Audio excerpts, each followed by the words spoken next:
بینەرانی بەڕێز سڵاوتان لەبێت. ئایا ڕێکخراوەکانی کۆمەلگای مەدەنی لە کوردستانە بەشێکی چالاکن لە ژیانی مەدەنی کۆمەلگای کوردی یان درێژکراوەی حیزب و لە قەقەلق و ڕێخستنە حیزبیەکانن؟ ئایا ڕێکخراوەکانی کۆمەلگای مەدەنی نوێنەری ئەو چینە کۆمەڵایەتیانن و داگۆشی لە بەرژەوەندەکانیانەکەن یان نوێنەری بەرژەوەندەکانی حیزبن لەناو ئەو چینە کۆمەڵایەتیانەیە؟ ئایا ڕێکخراوەکانی کۆمەلگای مەدەنی لە هەرێمی کوردستانە چاودێریکەر و ڕخنەگرن بەسەر دەسەڵاتەوە یان بە پێچەوانەوە چاودێریکەر و ڕخنەگرن بەسەر کۆمەلگاوە؟ بۆ گفتوگۆکردن لەسەر ئەم بابەتە میوانداری هەریەک لە بەڕێزان دکتۆر ڕەهێڵ فریدون ئەندامی مەکتەبی ڕێکخراوە دیموکراتەکانی یەکێتی نیشتیمانی کوردستان و کاک ئارام جەمال بەڕێوەبەری پەیمانگای کوردی بۆ هەڵبژاردنمان کردووە بەخێراتتانەکەم. دکتۆر ڕەهێڵ لە بەڕێستەوە دەست پێ یەکەم. یەکێک لەو ڕخنانەی کە بە درێژایی دەسەڵاتی کوردی لە هەرێمی کوردستانە ئاڕاستەی حیزبەکان کراوە بە شێوەیەکی گشتی ئەوەیە کە هەرێکێک لەو حیزبانە کۆمەڵێک ڕێکخراوی پیشەیی بۆ خۆی دروست کردووە و ئەم ڕێکخراوانە تعبیر لە بەرژەوەندی و سیاسەتی حیزبەکانەکە لە ناو تۆژە کۆمەڵاتەکانە و ئەریکیان کەسبکردن و تەنزیمکردنی هەموو ئەو چینە کۆمەڵایەتیانەیە نەک بەرگەدیکردن لە ماف و لە بەرژەوەندی ئەو چینە کۆمەڵایەتیانە. سپاس بۆ بەڕێستان. تەبان قسەکردن لەسەر ڕێکخراوەکانی کۆمەلگای مەدەنی بابەتێکی زۆر بەفراوانەوەش زۆر هەڵەگرێ لەسەر ڕێکخراوەکان و حیزب. من پێم وایە قسەکە بەو شێوازەیە. ڕێکخراوەکان چەند جۆرێکن. ڕێکخراوی جەماوەری هەیە کە هەر شوێنێکی ئەم دنیا بگەڕی زۆربەی حیزبەکان ڕێکخراوی جەماوەری خۆیانەیە کە لە خوێندکارە و لاوان و ژنانە کۆبووەتەوە. بەشەکەی کەوتایەتی ڕێکخراوە سیاسە دیموکراتەکان کەیشە لە حیزبەکانی دەسەڵات خۆی ڕێکخراوی حیزبێکی سەر بە ئەو قەرباڵغەی کە پێوترا ڕێکخراوەکان یا حیزبەکانی سوسیال دیموکراتی جیهانی ئینتەرناسیۆناڵەکان. بەشێکی کە پێوترێ سەندیکا و پیشە و کۆمەڵە و ڕێکخراوانی کە ئەندامگیری ئەو چین و تێژە جیاجیانەکەن و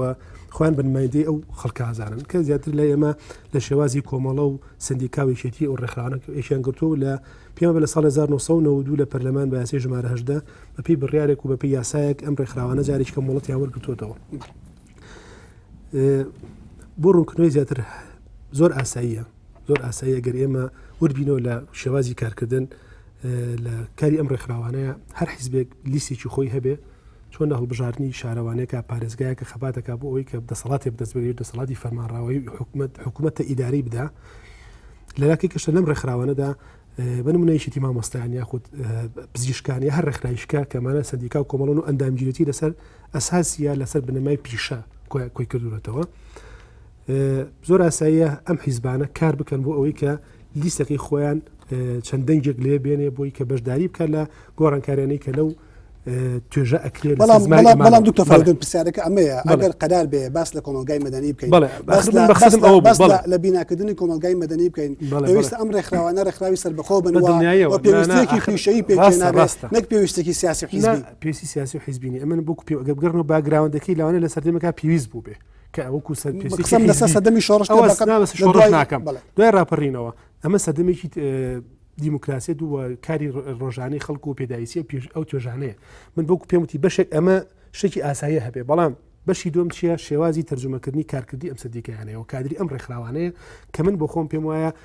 بەشێکی نەیتوانی بێت بە تەواوەتی پێناسەی یاخود تەرجمەی کارەکانی خۆی بکات و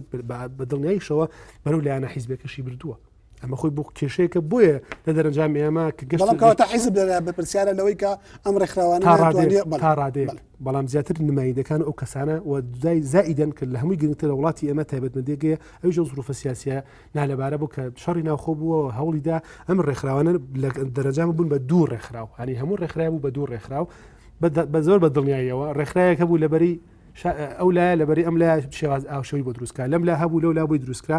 مانوێنەمانێ ئەمە بۆ خۆی مۆرکی حیزبی زیاتر باڵا کێشە بەسەر کار دەکانە بۆیە ئەمە گرفتێکی زۆری دروست کرد وەس لە هەموو جیانیشە بۆ خۆی دامەزرانەوە لە پێشی ڕێکخراوی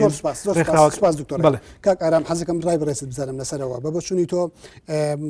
بوونی دۆخی هەرێمی کوردستان بەو شێوەی کە بینیومان لە چەند سای ڕابردوو تا ئێستا شرعەت ئەیا بەوەی کە ئەم ڕێکخراوانە لەلایەن حیزبەکانەوە سەر بە حیزبەکان بن و بەشێک بن لە ئایدۆلۆژیا و لە سیاست و پرەنسیپی حیزبەکان و لە هەمان کاتیشە باس لە وجودی کۆمەلگای مەدەنی بکرێت لە کوردستانە. گرفتیان سندیکا و کۆمەڵانە لەویا دەرەکەوێت کە بۆ خۆیان تاکە خۆیان کردو بە تاکە نوێنەری ئەو چین و توێژانە لە دەرەوەی ئەوانە مەسەلێکێتێکی مامەسایانی تر نییە یەکێتێکی کرێکارانی تر نییە سندیکایەکی تر نییە لە هەمان کاتیشە وەکەوەی خۆیان کردو بە تاکە نوێنەر لە کۆمەلگایە لە هەمان کاتیشە ناتوان کاریگەریان هەبێ نە لەسەر سیاسەتی گشتی و نە بۆ چین و توێژەکانی خۆیان و ناتوانن کەسانی سەرکردا لەناو ئەو چین و توێژانەیە دەربکەن و بەرزیان کەنەوانێ بۆ پۆستە گشتیەکان کە لە کۆمەلگایە هەیە من بە کاگڕهێڵەڵێ مەسەلە لەو سندیکانی کە هەن لەو کۆمەڵانی کە هەن چەند کەسایەتی سەرکردە دەرچووە وەکو کرێکار وەک جوتیار وەکو مامۆستا بۆ ئەوەی کە پۆستی گشتی وەربگرێ بتوانێت بێ بە کەسایەتێکی سەرکردە میکانیزمەی ژیانی دیموکراسی ژیانی دیموکراسی لە ناو ڕێکخراوانەیە بە شێوەیەک ئیفلیس کراوە ڕێگە بەوە نادا یەکەم لە ناو ژینگەی ناوخۆیان ژیانێکی دیموکراسی هەبێ ممارەسەی ژیانێکی دیموکراسی نەکرێت کە ڕێکخراوەکانی کۆمەڵگەی مەدەنی قوتابخانەن بۆ پێگەاندنی دیموکراسیانەی هاوڵاتیان واتە تۆ ئەگەر لە ناو حیزبیشان نەتوانانی مارەسەی ژیانی سیاسی بکەیت ژیانی دیموکراسی بکەیت پێویستە لە ناو ڕێکخراوەکانە ئەوە هەبێ بەڵام لە ناو ئەو سندیکا و کۆمەڵەوەمانە بەڕاستی ئەوە ئفلیج بووە و ئەمە وای کردووە ئەم سندیکایانە ئامادەگییەکیان نییە لە ناو ڕووداوەکانە لە ناو کوردستانە دنیایەک شت ئەبێ دنیایەک شت ڕوو ئەدا لە شقامەکانە خۆپیشاندانەبێ لە هەموو شوێنەکە قسە هەیە شت هەیە ئەم سندیکا و کۆمەڵانە کوان یعنی بەڕاستی هیچ وجودێکیان نییە ئەم ناوجودیەی ئەوان ئەم نائامەدەگی ئەوان بۆ چێگەڕێتەوە من پێم وایە گەڕێتەوە بۆی کە حیزب دروستی کردوون بۆ ئەوەی کە ببنە ڕێگریەک لە بەردەم ئەوەی کە ئەم چین و توێژانە بە ڕەوتی سروشتی و ئاسایی خۆیانە بڕۆن و کاریگەریان هەبێت لەسەر چین و توێژەکان باش زۆر سپاس زۆر سپاس کە کارم باس لەوەکە کە لەناو ئەم ڕێکخراوانی کە حیزب دروستی کردوون نە ئامادەگییان هەیە دەتوانن سەرکردە پێک بێنن نە ژیانێکی دیموکراسی لە ناوخۆی ڕێکخراوەکانیشان ممارەساکەن کاگەرم پێم وایە من لەگەڵ بەشێک لە قسەکانتا بەڵام لەگەڵ مطلقێتی قسەکانتانی بنمونە باسی کەساری سەرکرداکی من بەدڵای پێ دەڵێم کەسایەتی هەیە سەرۆکی سەردیکای کرێکارانی پێشۆی سەردامیی پەرلەمانە لە لیستەکانە و چەندین کەسی کەشمانەیە کە بە مەراحیل سەرۆکی سندیکا بووە هەمانە سەرۆکی سندیکای ڕێکخراوی بووە سندیکا بۆ کۆمەڵێکە بووە ئێستا پلەی هەیە لە وەزارەتەکانە هەیە لە بەڕێوەتی گشتەکانە هەیە کەواتە کەسایەتی دروست کراوە ئەمە لەگەڵا مطلق بەڵام بە پێی پێویست نیە لەگەڵتان ئەبووە زیاتر بکرایە قسم بدەیت مەسەلەوەی کە تۆڵی بووە بە پەرلەمان ئەوەندەی لەرەگەی حیزبەوە بووە بەندان پەرلەمانێک ئەوەندە وە کەسایەتێکی کرێکاری نەبوو ڕاستە فەرمی بەڵام ئەمە بە فلتەری حیزب بەرزی کردو ئەندامێکی حیزبی چی دەری نەبووەکەوەی کە کەسایەتی ڕاستە ئەمە لە کاتێکا بنمونە من پێ دەڵێم لە چێ دەرەکە ئێمە شێوازی هەڵبژارنەکە شێوازی هەڵبژارنەکە مەسەن پەرلەمانی کوردستان داخراو بووە لەلایەن لیستە و خەڵدزی شاکرا بەڵام ئەم حیزبە کە هاتووە کەسایەتێکی هەڵبژاردووە وەختی هەڵبژاردووە کە بەشێک لە توانای ئەم کابرایە دەنگی لێ کۆ بێتەوە خۆ لە خۆتەوە خەڵک هەڵنابژریتەوە ئەوەی لە ناو سندیکایە لە شوێنێکا کۆمەڵە خەڵک لە دەوری دەنگی پێئەدا کە ئەم حیزبە ژات هەڵبژاردووە بەڵێم هەڵبژارنی حیزبە لەبەری شێوازی هەڵبژارنەکە لیستێکی داخراوە تو ئەبێ لەکوێ کۆمەڵە خەڵک کە بتوانن کۆمەڵە دەنگ لە دەوری خۆیان کۆنەکە کە شتێکی زۆر ئاساییە لەسەر مەسەی دیموکراسیەت من بەوکو پێم وتن لە نقطەی ئەو کێشانەی کە دروست بوو و دوای ئەو وەزعانەی کە دروست بوو دایک حکومت هاتەوە کە من مامەڵەی دوو ڕێکخراوە ناکەم کە من بۆ خۆی گرفتێکی گەورە بووە کە بەشێکی ئەساسی ئیفلیزبوونی زۆربەی کارەکانی سندیکاکان بووە ئەو دوو ڕێکخراوەی بەرامبەریەکە دوو دەستە لە بەڵام دیسانەوە ئەمەش سەبەبە ڕاستەقینەکەوەیە کە ئەم ڕێکخراوانە سەر بە حیزبن ڕاستە فەرمووی من پێ دەڵێم زۆرفە سیاسەکە خۆی سەپان بەسەریانە ئەمە قەردە قۆناغێکی کە بوو ڕۆی قۆناغەکە ئێستا ئەوەیە تۆ بۆ ئەوەی کە سەر لە نوێژانی دیموکراسیەت و ئەمان دروستکەیت ناکەی بەڕاستیم ڕێکخراوانە زیاد لە هیانە 10 ساڵ هەڵبژاردنی نەکردو ئەمە بۆ خۆی شێکەکەی فلیزبوونی کە من لەگەڵتام بۆیە بەڕاستی دوای چەندین دانیشتوم هەڵبژاردن چه سوودێکیەکە لە ناو ژیانی ئەم ڕێکخراوانە دیموکراتیکردن و مامارەسەکرێەوە ژیانێکی دیموکرات من وەختی لەگەڵتامەک و پێم وتی ناتوانین بڵێ بە تەواوەتی دیموکراسیەت نییە بە ئەو من لەگەڵتانی بە هیچ شێوەیە چونکە دیموکراسیەت هەیە لەبەری ئەم ڕێکخراوانە بۆ خۆیان هەرکێنە پێشەوە خۆیان قسەی خۆیان هەیە وردەکاری خۆیان هەیە زەختیان هەیە و ڕێکخراو هەیە لەو ئەزەمانەی کە جەنابەت باسیەکەی قسەیان هەبوو دژی دەسەڵات قسەی کردووە بەڵام هەر کەسە بە شێوە هەیە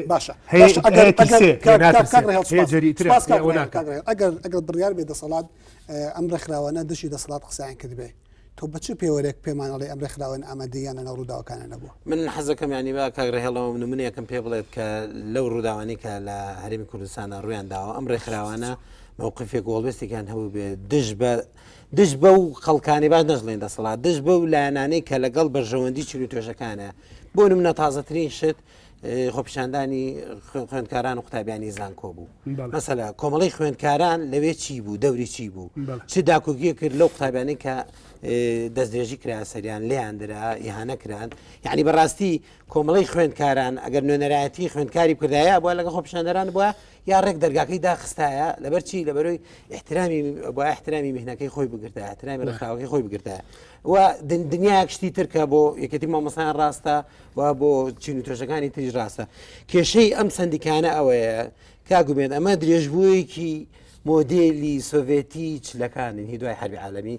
و حرەکەی کوردی لە قۆناغی ڕزگاری نیشتمانیە ئەم مۆدێلەی هەڵگرتووە و گرفتەکەەوەیە حیزبەکانیش بۆ خۆیانم هەر مۆدلێکی ستالینی مۆدلێکی بەرشەفیان لەگرتووە و ئێستا ئەم ڕێکخراوانیان بە هەموو ئامادەجی خۆی هێناوەتە ئەو دی و ڕاپەڕینەوەانەوە لە ڕاپەڕینان سەیرەکەی ئەم مۆدلە هیچ گۆڕانێکی بەسەراناوتە ئەو پەیوەندی کە لە پێش ڕاپەڕینەوە ڕێکخراوەکان لەگەڵ حیزب هەمیان بووە هەمان پەیوەندی هەیە ئێستاکەش لە نێوان سندیکا و کۆمەڵەکان لەگەڵ حیزبە بۆیە ئەم مۆدێلە بەڕاستی مێژوو بەجێ هێشتووە ئەم مۆدێلە تەواو کۆتایی پێهاتووە ئەم مۆدێلە تەنها و تەنها بۆ بێدەنگکردنە زیاتر لەوەی کە بەشدارێکی سیاسی ڕاستەقینە بە هاوڵاتیان بکەوە چین توێژەکان بتوانێت بێنێتە سەر لەسەر قسەی جەنا من پێم خۆش و نمونەی خوێندکاران تێنایە من بۆ خۆم سەردەمێک حەزەکەم بە نمونەیەکی واقع لەسەر تەنها ڕێکخراوەکانە ئەتوان لەسەر قسەی خوێندکاران قسە بکەی بەڵام لەسەر ناکەم لەسەر ئەوەی کە مووقیفی ئەو ڕێکخراوە لە بەرامبەر داواکاری خوێندکاران چییە من بۆ خۆم لەو ڕووداوە و زیندوترین ڕێکە تۆ کە باسی ڕێکخراوەکەی تو بوونی دیموکراسیەت و بیا ئیفلیزبوونی ئەبێ تەنها باسی یەک نقطەی نەکەی باسی کۆمەڵشتی بکەی من بۆ خۆم لە دەڕادا مانگرتنەکانی زانکۆی سلێمایی پێ چەند ساڵێکە لە زانکۆی کۆیەیە دژی سەرۆکی زانکۆمانم گرتو پێشتە لە بەکەوتوم لە داخچین داخلەکانە کە ئاویان نەبوو کارەبیانە بۆ شەوانە چوین مزاهرەمان کردو ئەمی ئەخیریش بۆ معلوماتە من ناتوانم قسە لەسەر شتێکم کە ئاگادارم بەڵام ئەوەی کە ئاگادارم لە لای خوێندکارانەوە کرابێ کۆمەڵێ داواکاری پرۆژیان نووسیوە بەڵام لاواتچێن نەیانتوانی بێ بە ئاشکرا لەناو خەڵکە باسی کەن کەمە هەڵەیەکە و کرفتە بۆ خۆیان دروست کرد چکە نەیانتوانی و بڵێن ئێمە ئەومان بۆ کردوون لە بەرچاوی خەڵکو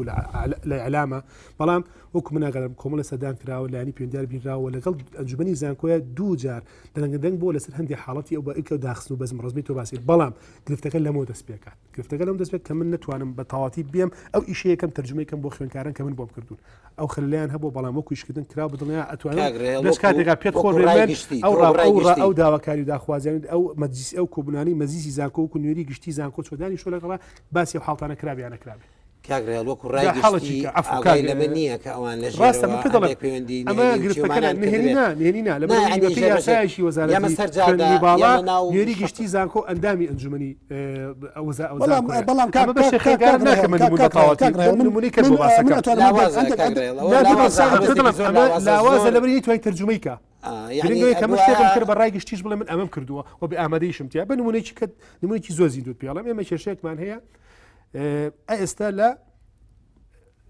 گەراجی باغا کە سندیکایە کە سەر بە سنگای کرێکار و سندیکای شۆفێران گەورەتی سندیکایە کە سەر بە سندیکێتی سندیکانی کرێکارە لە کوردستانە هەرچ شۆفێرە بە تایبەتی هەڵەکانی دەرەوەی شار بە هەموو مەرزەکان و بەدار و بەردەوە سەر بەوان جگە لە تەکسیەکانی ناوشار هەرچ خەتە سەر بەوەیە مانیان کرد دژی کۆمەڵە براری وەزارەت کە ئەمڕێرانە لە ساڵە حیانەیەویش گۆڕنی ساری کۆن بە تازە کە چەندی کێشەیتیایە ئێمە دەست بەجێ پێم خۆشە خۆتان ناتوان لە چ کاتێکە یاخود بانێکم بۆ لای جەناتان پێیان بڵێ ئێمە مەقسەمان بۆ لە چوارچەوەی یاسایە بۆ داخۆشکتر لە مافی شۆفێرە یەکەم کەسی پێش شۆفێرەکان دژی حکومت چون دانیشتین بە لیژنە لەگەڵا لیژنەی مشترەکمان هەبوو تومانە لایانی پەیوەندیداری حکومت هەر کەسێکە کە وەزارەت بەڕێوەبەتی گواستنەوە یاخود هاتوچۆیە یاخود هەرچێکە نازانم لە قایمقامی سلێمانی بە ئاگاداری قایمقامی مرکز دانیشتمان کردووە ئەمانە داواکاریکی ڕاحەقن ئەیکەن بیکەن نایکەن ئێمە سەرجادەتان لێ ئێمە پێشانەکەی حقیقەتەوە هەیە من ئەمە تۆ پرسم ئەگەر سێری ڕێکخراوی شوکۆیچەتی مامۆسایان یان بەشێکی دیکە لەو ڕێکخراوان وەکو پارێزەران و کۆمەڵک سندیکای دیکە بن کە ئەوانە سندیکای سەر بە حیز بن بەڵام لە هەمان کاتا نوێنەری لیست و تەوەجوهە سیاسەکانی دیکەی کۆمەلگاشتی تێدایە و نوێنەری خەڵکی تر لە ئایدۆلۆژیای تر و لە سیاسەتی تر و ڕەنگە بەڵام خەڵکی مستەقلیشی تێدا ئایا ئەمە ئەناکاتە ئەوەی کە ئەم ڕێکخراوانە گزارش لە هەمڕەنگیەکی گشتیەکەن لە کۆمەڵ بەڵەو سندیکا و کۆمەڵانە سندیکای بەرەین و بە پێی قورسایی حیزبەکانیان نوێنەریان هەیە لەو سندیکایانە لەو کۆمەڵەوەی چێتیانە و ئەمە نیشانەی ئەوەیە کە ئەمە تەرجمەکردنی قورسایی سیاسی حیزبەکانە بۆ ناو ڕێکخراوە پیشەیەکان نەوەکو ئەمە هەڵقوڵاوی ناو توێژی مامۆسایان یان خود کرێکاران و فەرمانبەران و سندیکای تەندروست کارمەندانی تەندروستی و چی ئەمانە بێ لەبەرەوە ئەمە دابەشبوونێکە لە نێوان هێزە سیاسەکان چۆن بەری کوردستانی هەبوو جاران ئێستاکەژە و بەری کوردستانی هەیە لە ناو سندیکاکانە و بەپی قورسایی سیاسیانە بەپی قورسایی نوێنەرایەتیانە لە ئاستی کۆمەڵگایە لەبەرەوە ئەمە نیشانەی ئەوەیە کە ئەمە نەیتوانیوە مۆزاییکێکی ڕاستەقینەی ئەو کۆمەڵە و سندیکانە بێت بەڵکو ناڵێم ئەمە دیسانوانێ ئەوەیە مەرجعێکیان هەیە و کەسێک خەڵکانێکە لەوێدا ئەندرێن هەندێک جاری نوێنەری حیزبەکان ڕەنگە بە شێوەیەک لە شێوەکان پەیوەندی بۆ چینی توێژانەشەوە بەڵێ زۆر سپاس کاک ڕەهێڵ لە دنیاە لە دنیای دیموکراتیە ئەم تەجروبەیە فەشەلی هێناوە کە حیزب خاوەنی کۆمەڵێک ڕێکخراوی جەماوەری و ڕێکخراوی دیموکراتی بێ بۆ حیزبی کوردی بۆ نمونە بەرەزت کاندامی مەکتەبی ڕێکخراوەکانی کێتی نیشتیمانی کوردستان بۆ کێتی نیشتیمانی دەستبەرداری ئەم مۆدێلە لە ئیشکردن نابێ بۆ لێ ناگەڕێ ئەم ڕێکخراوانە مامۆستا خوێندکار پارێزەر بەخۆی سەربەخۆ بێ بۆ خۆی ئیشکا با لە دەرەوەی تۆجیهی حیزب بێ با نوێنەراتی گروپ و بەرژەوەندەکانیان بکەن من وەڵامەکەم بەم شێوازە یەکەم حیزب دەستبەداری ئەمە بووە هیچ ڕێکخراوێکی تایبەت بە خۆی نیە جگە لە مەکتەبی ڕێکخراوە دیموکراتیەکان سەرپەرشتی نزیکی 50 ڕێکخراوە سەرپەرشتی ئەوە تەنها بەشێکە نەک هەمووی ئێمە مەکتەبی ڕێکخراوەکانە سێ بەشە سێ بوەردە بەس بەشی پیشەکان ئێمە 50 ڕێکخراو زیاتر ئیشراف بەڵام ئیشرافی چیەکەین ئێمە ئیشرافی لیستی سەوزەکەین تایە ئەمە ئیشرافی قاعدە ڕێکخراو هەیە ئەسڵەن دەستەی باڵا هەر بەڵام دوجار قەراڵی ڕاستەقینەی لە برای خۆ بگرێت تۆ پرسیارەکەت کرد یەکەم یەکی نیشتیمانی کوردستان و حیزب دەسەڵات هەیە لەم ڕۆژەی ئێستا دوای سێمی کۆنگرەوە بەرنامەی کاری مەکتەبی ڕێکخراوەکان ئیشی ڕێکخراوە مامەڵەکردن لەگەڵ گۆڕانکاری بەسەرهات تایبەتمەندێکی بۆ دانا جیای کردەوە و پێم وتی هەندێک شتەیە کە بە ئیتیهامکردن بە ئیتیهامی نازم لەبەری شتێکە ئێستا لە پێشکەوتوترین دنیای وڵاتی دەرەوە هەیە سوید وڵاتێکی دیموکراسی ساڵانە لەگە پلەیەکەمان لە چەند پلەیەک ئەوڵایە لە دیموکراسیدا لە وڵاتەکەیە ئەوە دراوسەکەمانە تورکیە ئەو سەری جیهان بگرە ئوسترالیا ئەو ئەمریکا ئەوە بەریتانیا وڵاتەکان وەکو حیزب پێم وتی حیزبی ڕێکخراوی جەماوەری ژنان بێ لاوان بێ خوێندکاران بێ هەموو حیزبێک ئێسش لە کوردستان هەموو حیزبێتی هەڵەیە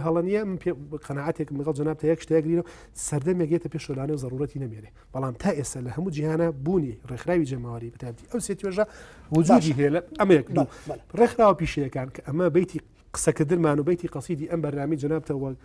ئەمە ئێمە وەکوی ئەم حیزبانە ئێمە کوێچێتی کە باسی مەکتەبی ڕێکخراوەکان ئێمە هیچ ڕێکخراوی کتابەت بە خۆمان نییە ئەو ڕێکخراوانە تەنها بریتنی لە کەسەکانی ئەو برادرانی کە لیستی کاندیدی لیستەکەی ئێمە تێکەڵاوێکن هەندێکیان بەرەین کە بەداخەوتن ساڵێک هەڵبژارنیان بۆ نەکراوە بۆ ڕزگاربوون لەم ئەم مرکزیەتە چییە دەرگای دیموکراسی هەڵبژاردن تاکە ڕێگەیە کە تۆ بتوانین لەمە نەجاتت بێ دەبری مامۆسا کە دەنگەدا تۆ 125,000 مامۆسات هەیە لە کوردستانە 100,000 بەرژاری پرۆسەیەکە کات خۆ ئەو 100,000 میسەر بە حیزبێکی دیاریکرا دوو حیزب یا سێ حیزب نییە چەندی کەسی بێرایەتیە ئەگەن بەراوردێکی ئەوە ئەنجام و کاندیدەکان بە غیسێرە کەسانێکی زۆر بێلان خۆم خۆکی شتیا دەرچووە کەسی بەلایەن دەرچوە لە شارەکان بە پێی جیاوازی قەزاش بەیە دەرەوە حیزب ئاڕاستێکی بەرنامەیەکی کاری هەیە بەڵام ئەمەی ئەم بەرنامەی کارە 100% جێبەجێ نابێت چکە ئەحزابێکی تیا و خەڵکی بەلایەن ئەو تۆ گەشتە من زۆر سپاس دەکەم کاک ئارام کاک دکتۆر ڕەهێڵ ئەڵێ ئەم مۆدێلە کە حیزب خاوەنی کۆمەڵێک ڕێکخراوی جەماوەری و کۆمەڵێک ڕێکخراوی پیشەیە مۆدێلێکە لە تەواوی دینای دیموکراسیە نەموو خاوەنی ڕێکخراوی پیشەیە وتم خاوەنی هەندێک ڕێکخراوی جەماوەری بەڵام پیشەیی لیستی ئەوروپیا ممارەسا کرێ بۆ نمونە لە وڵاتی سوید لە ئەو بە نمونە هێنایەوە یا دەتوانین نمونە بە وڵاتانی دیکەی دیموکراتی بێنرەوە کە ئەم ڕێکخراوانە بە شێوەیەک لە شێوەکان لاوانی سەربەوان هەیە چوزانم چین و کۆمەتۆژە کۆمەڵاتەکانی دیکەی سەربەوان هەیە بۆ ئەمە عیبێ لە کاتێکە لە وڵاتانی نمونەی دیموکراسی هەمان حاڵەت هەبێ بڵێ لە وڵاتانی ئەسکەندناڤی و ئەمانە ئەو ئەزمونە هەیە بەڵام بەو شکل و بۆ شێوازنێکە لێرە هەیە بۆ نمونە شخصی یەکەم لە ڕێکخراوە دیموکراتەکان چیە بە هەڵبژاردن ڕۆیشتووە لە خوارەوانێ بە هەڵبژاردنێکی دیموکراسیانە ڕۆیشتووە بۆ بە شخصی یەکەم لە ڕێکخراوە دیموکراتەکانە و ئەو شخصانی کە دانێن ئەیکەن بە بەرپرس بەسەر خوێندکاران و بەسەر مامۆستایان و چی ئەمانە ئایا ئەمانە دیسانوانێ بە هەڵبژاردن ڕۆیشتون یاخود لەسەروانێ لە مەکتەب سیاسەکانەوە داهاندرێن ئەمەیە کوشتنی ژیانی دیموکراسی لەو ڕێکخراوانە من گرفتم لەگەڵەوانەیە کە ڕێکخراو لەگەڵ حیزبا بێت ئەمە کێشە نییە با لەگەڵ حیزبا بێ بەڵام ئەبێت ئەو ڕێکخراوە تەمسیلی شخصیەتی خۆی بکات تەمسیلی ئەو توێژە بکە کەتیایەتی نەک تەمسیلی مەرجعێکی ئایدۆلۆژی بکە و هەموو چۆن ئەتوانێت تەمسیلی مەرجعێتێکی معنەوی خۆی بکات حزبی سۆشیال دموکراتی سویدی لاوانی هەیە ژنانی هەیە ئەمانەی هەیە بەڵام ئەمانە نەهاتوون مەکتەب سیاسیەکدا بنێن و بیکەن بە مەسئول بەسەر لاوانی ئەوێەوە یاخود بەسەر ژنانی ئەوێەوە ئەمانە خۆیان لە ڕێگەی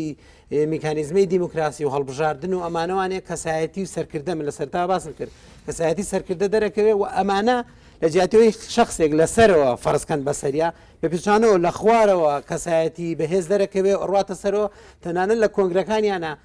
چەنەها مەقاعید هەیە تایبەت بەم ڕێکخراوانە کە ئەمانە پێویستە لە ناو کۆنگرەی حیزبەکانیانە مەقاعیدیان هەبێ و قسان هەیە و لە لەحزەیە کاکەگەر بێت و پارتی سۆشیال دموکراتی سویدی پێچەوانە بوو لەگەڵ ئەو سیاست و ئەو بەرژەوەندەی کە لاوان هەیەی لاوان لەویا ڕوبەڕووی وەسنەوانێ و عقوبەیەدەن لە هەڵبژاردنەکانە دەنگی نادەنێ بەڵام ئەم ژیانە ئەم شێوازە لێرە ئێمە ئەمە زۆر بازەکرێکە گوایە لە وڵاتانی تر هەیە و لەمە لێرەشەوێ هەیە وەکو ئەگەر ڕووی شکلی سەیری بکەی بەڵێ هەیە بەڵام ئەو ژیانەی کە پێوتری ژیانی دیموکراسی لە ناوخۆی ڕێکخراوەکانە زۆری فەرقە لەگەڵ ئەو ژیانە و شتێکی تر هەیە ینی من پێم سەیرە ینی کە حیزبێک ژیانی دیموکراسی لە ناو خۆیان نەبێ چۆن ڕێگە ئەدا بەوەی کە ژیانی دیموکراسی ناو ڕێکخراوەکانیان هەبێ حیزبی کوردی حیزبی دەسەڵات دیموکراسی لە ناو ژیانی خۆیان نیە من پێم وانە ژیانی دیموکراسی لە ناو حیزبی کوردیا هەبێ و ئیشی ڕێکخراوەکان ڕێکخراوی ڕاستەقینە ئەوەیە ئەگەر لەگەڵەوە حیزبانە بن پێش هەر شتێک ژیانی دیموکراسی لە ناو حیزبەکانە قوڵ بکەنەوە چونکە ئەتاک و ئەوێ ژیانی دیموکراسییا قوڵ نەبێتەوە ئەو ڕێکخراوانە ئەبن بە کۆمەڵێک تایتڵ بەڵام ئەم تایتڵە خاوەن ئیرادە نییە خاوەن بڕیار نییە و ناتوانێت ڕەنگە وەکو شخص کاگرهێڵ مەسەڵ خۆی وەگەیشتیادی شخصی حەز بکە ئیش بک بۆ خوێندکاران ئیش بک بۆ ئەو سندیکانی کە ئیشتیاکە بەس ئەمە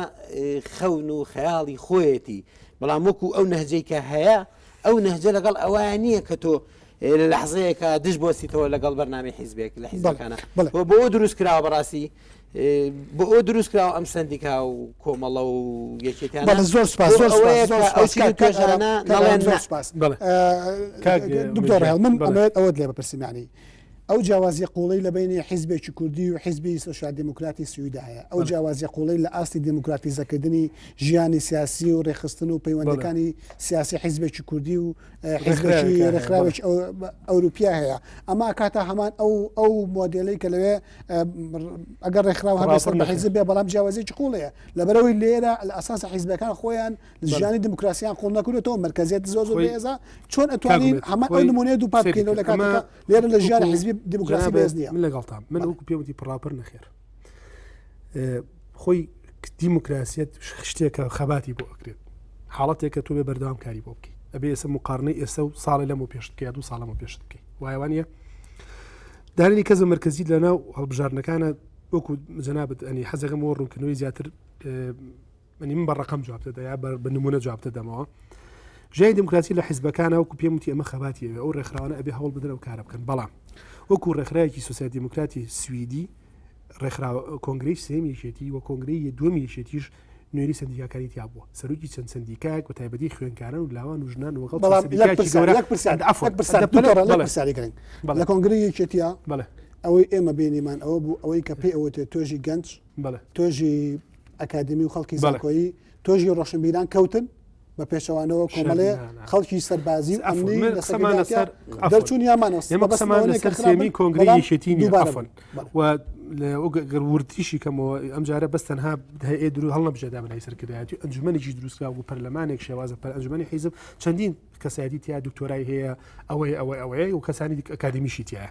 بەڵام ئێمە قسەمان ئەوە نیە لە کۆنگرەکانە باسی لە بوونی ئەندامی ئەو ڕێکخراوانە کرد بوونی ئەندامی کۆنگرە لە نوێنەی ڕێکخراوەکان هەبووە زیادە ڕێکخراوی ئێمەم جارە لە کۆنگرا زیادە بەبێ سەکرتەری ڕێکخراو